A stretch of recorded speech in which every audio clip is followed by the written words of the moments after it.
I don't care what sob story you've got.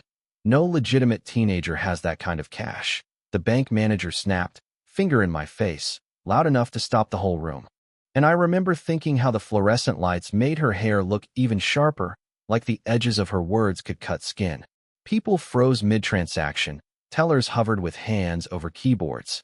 Phones came up to record, and there I was, 16, calm on the outside, a small fire burning behind my ribs, saying as evenly as I could, "Mrs. Doyle, you need to stop talking right now." Yeah, that happened. And then the glass doors swung open and 2 FBI agents stepped in, which, if you've ever wanted to watch a room inhale at the exact same time, that was the moment. Let me back up a sec. The morning started at Beanline Cafe, packed shoulder to shoulder with commuters and that rush hour soundtrack of milk steamers and impatient sighs. I stand like my mom taught me, shoulders back, chin level, eyes soft. Order a black coffee with an extra shot, because I still had a calculus session to prep before school. 2 women behind me, Brenda and Diane, were doing that thing where they whisper but also want the whole shop to hear. Kids today think money grows on trees, and parents just hand them cards. And when I pull a crisp 100 for a $4.50 coffee, Brenda says, stage whisper subtle, "Where's a black kid getting money like that?" You could feel the air shift. The barista, Jake, wouldn't meet my eye, like he wanted to apologize but didn't know for what. I laid a business card on the counter. Carter Academic Tutoring, SAT Prep, Calculus, the works, tipped $5. Told Jake to have a great morning, and walked out. You know what I mean? Sometimes the dignity isn't for them, it's for you.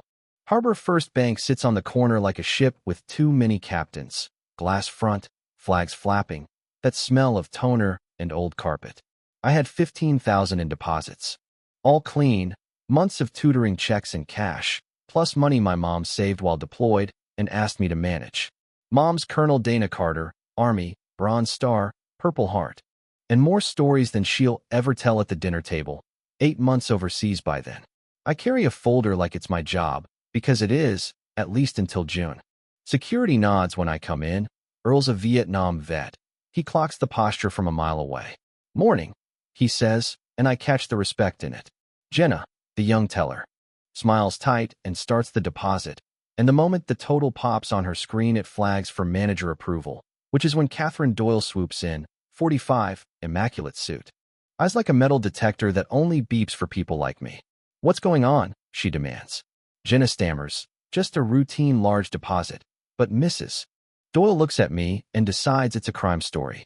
"Where did you get this money?" she asks, not curious, accusatory. I tell her, steady, tutoring business, documented income, deployment savings. I can give references, here are ledgers, and she does that tight smile that means she's already written the ending. "Tutoring," she repeats, like it's a punchline. And it's like watching a crowd lean the same direction at a ball game. Martha, the head teller, folds her arms. 20 years in, and she thinks she's seen it all. Mrs. Doyle is being thorough.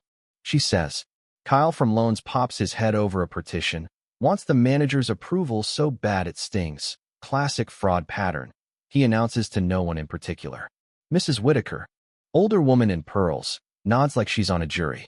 A guy in a suit, Greg, mumbles, "Better safe than sorry." The assistant manager, Lena, tries to speak. "We should check the account history," but Mrs. Doyle waves her off, the way traffic cops wave people they don't respect. They walk me to the little glass office they call security, which is hilarious if you've ever been humiliated in public. Nothing feels secure about a fishbowl. I keep it together. Because the one thing you learn in a military family is composure is also a tool. At one point, an older customer gets flustered by the commotion, and I actually help her log back into her online banking. Yeah, while being accused, I still help a stranger. Make of that what you will. The whole woke up like this vibe. Slides up to Jenna's window with $14,000. No manager, no side office, no lecture. He's in and out with a receipt in 3 minutes. Name on the slip. Chase Miller. Earl looks at me through the glass, jaw tight, like he can't step in but wishes he could. Lena's eyes track Chase to the door and then flick back to me. And I can see the math she's doing, the kind you don't need a calculator for. Mrs. Doyle's confidence keeps inflating. She calls the police. Major suspicious activity, and the dispatcher says what dispatchers say. You did the right thing. And that validation hits like a shot of espresso. This is stolen money, fraud money, or both, she declares for everyone to hear. I say what I said at the start. Mrs. Doyle, you need to stop talking, and she snaps. Don't you dare threaten me. This is my bank. And then, because apparently we're doing theater now, she calls the FBI. While she's giving them my life story as imagined by Netflix's worst algorithm. Cool as a winter Monday, and the room stills like sound itself got tired. Mrs. Doyle strides up like a conquering hero. Teenager, 15,000, obvious fraud, she performs. Pointing at me like I'm Exhibit A. Agent Reyes glances at me. Something flickers, and he stops listening to her words the way you stop listening when you finally hear the truth. Arrest her, Mrs. Doyle says, and I say softly, Agent Reyes, I believe you know my mother. His whole face changes. He's seen a ghost and a medal at the same time. Ma'am, are you Colonel Carter's daughter? He asks. And Mrs. Doyle, still not tracking, waves a hand. Don't fall for her lies. Agent Reyes snaps to attention and salutes. Crisp, precise, the kind of respect that makes a room remember its manners. Agent Sloan follows. Phones lower, whispers vanish. Martha's hand goes to her mouth. Cal takes a step back like the floor moved. Mrs. Whitaker sits down fast. Earl exhales, slow and satisfied. Colonel Dana Carter, Agent Reyes says, like a headline read out loud. Bronze Star for Courage Under Fire, Purple Heart. Currently serving on a joint military, FBI task force that saved this country millions stopping financial crimes. He looks at me with something like pride. Her daughter consults with our financial crimes unit through a military families program.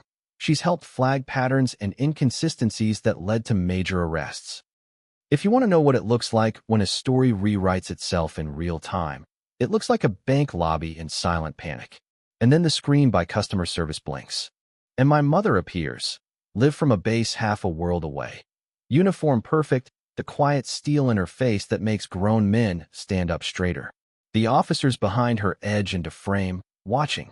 Ma'am, Agent Sloan says to the screen, we are profoundly sorry for what your daughter experienced. Lena finds her voice, steady now. I tried to check the Carter account, VIP status for years, protocol was ignored. Earl taps the DVR. The cameras have everything. Jenna, shaky but brave, says, I recorded some. I knew something was wrong. And Mrs. Doyle?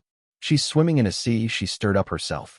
I reach into my backpack and place a different card on the desk, family letterhead, shareholder stamp. My hands so steady you'd think I'd practiced for this exact second. Mrs. Doyle, I say, effective immediately, you are terminated for discrimination, harassment, and violations of banking protocol.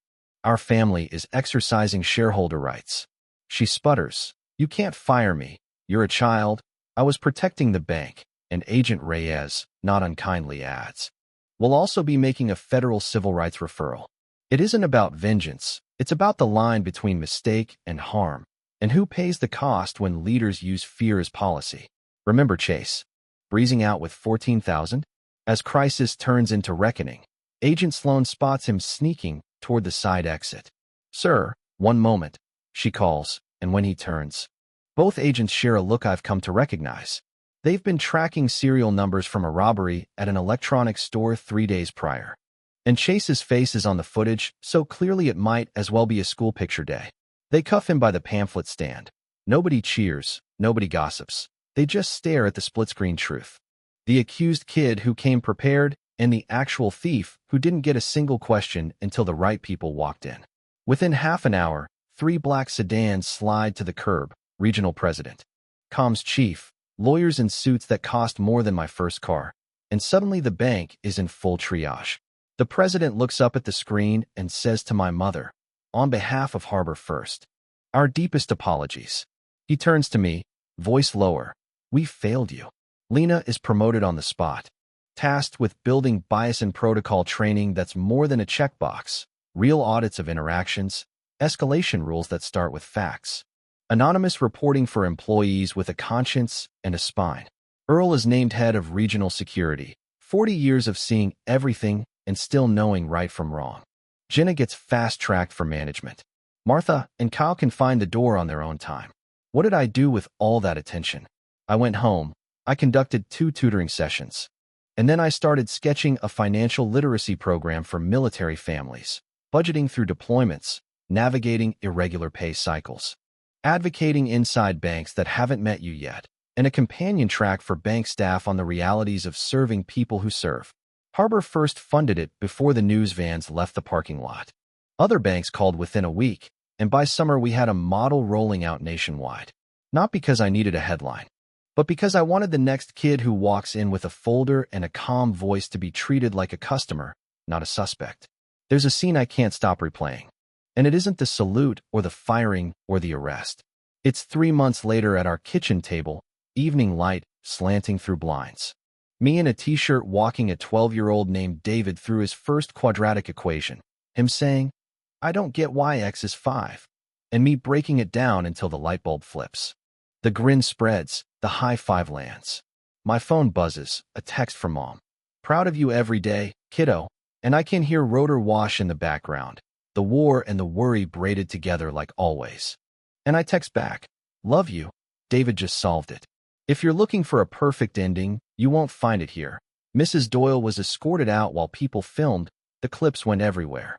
Some folks apologized for what they said. Others deleted posts and pretended they never made them. And the bank put out a statement that probably took 3 lawyers and a sleepless night. It felt good watching the consequences catch up. I won't lie. There's a real cinematic satisfaction to a glass door closing behind someone who swore it was her bank. But the open question hangs in the air like dust in late sun. What do we do with people who screw up like this, who hurt others from a place of certainty and fear? Do we bar the door forever? Or do we leave it cracked for growth after accountability? Tell me where you draw that line. If you were in that lobby, if you were me, if you were Earl or Lena, or even Mrs.